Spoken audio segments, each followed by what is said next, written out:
پچھلے سال میں نے ایک طالب علم سے کہا تو چھٹی کر جا، میں تو نہیں، کسی بچے کو نہیں روکتا میں کہ وہ یہاں کھالوں کے لیے رہے، کھالیں جو مدرسے میں آنی ہوں گی وہ آ جائیں گی، لیکن بچوں کی عید نہیں ہم خراب کرتے۔ بچہ کہنے لگا میں نے نہیں جانا۔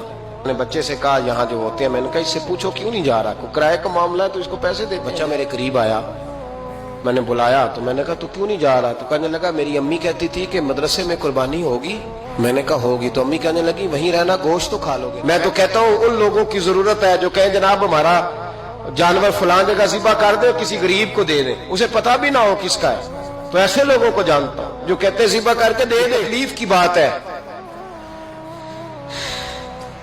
4 قربانیاں کرنی ہیں، 3 بڑی میں حصہ ڈالا، 1 چھوٹی ہے، تو کس طرح کرنی ہے 4؟ کہتے ہیں 3 میں نے بانٹ دینی ہے بڑے والی، اور بکرا سارا فریزر میں لگانا ہے، کیونکہ میں نے مفتی صاحب سے سنا ہے کہ سارا گوشت گھر میں رکھنا جائز ہے۔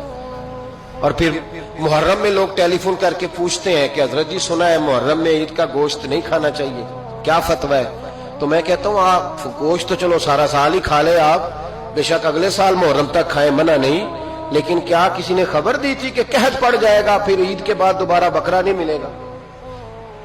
جس کے پاس قربانی کرنے کی گنجائش ہوتی ہے اس کے بعد میں بھی گوشت خریدنے کی گنجائش ہے۔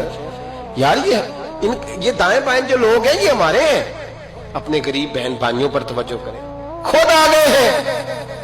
مجھے ڈر آتا ہے، آپ یقین کریں، ایک جگہ میں بیٹھا تھا تو حاجی صاحب جھڑک رہے تھے، لائن میں نہیں لگے گا اسے نہیں ملے گا، اور میرے دل میں وہ پیر وارث شاہ کا فکر آ رہا تھا کہ وارث شاہ مان کری نہ وارثاں دا، رب بے وارثا کر کے مار دائی، اور تو کیا کر، لائن بناؤ۔